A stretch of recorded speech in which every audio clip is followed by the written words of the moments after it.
barn goes up in flames in Racine County this evening. Firefighters from all over called to respond to this. It all happened in the northern part of the county, right on Highway 38, where it curves near Howell Road. That's where we find our Durante Matthews live tonight.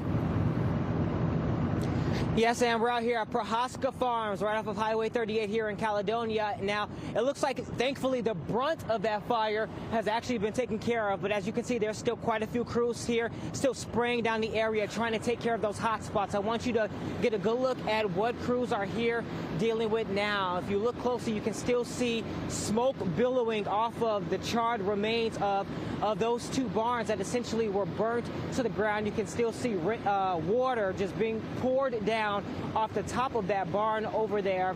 Now, we just spoke with the interim chief a couple of minutes ago, and he tells us that the call came in 5:15, and it was actually a passerby who called the fire and who noticed that this barn was on fire.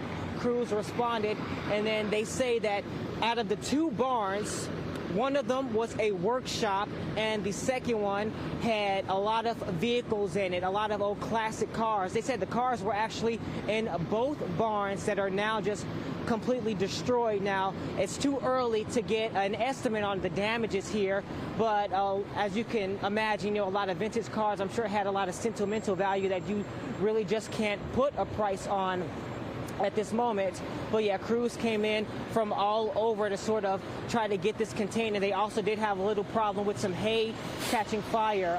We were told that there was also a report of a slight explosion, although they couldn't confirm whether or not there was an actual explosion, but they did say that there were propane tanks around, so there quite possibly could have been an explosion. But again, this is sort of the aftermath of what people are dealing with right now. The interim chief tells me that at one point it was even difficult getting water here to put on the barn.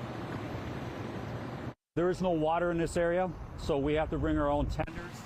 Each of our tenders hold about 2,000 gallons. These are 2,000-gallon tanks that we tie together. That's the only way we could get this fire out, is to bring our own water with. Now, as of this moment, there is no known cause for this fire right now. They're mainly just trying to get it contained as best as they can, and it does look like they have a better handle on it right now. Within the past couple of minutes, a lot of the crews have been slowly driving away, but right now they're just spraying for hot spots at this moment. And I'm told that there were no injuries to anybody involved, not neighbors, not the owners, nor any firefighters here. But we'll continue to update you with information once we know more. Reporting live in Caledonia, Durante Matthews, FOX6 News. And just wild to see that video from earlier. Such strong flames, Durante. Thanks.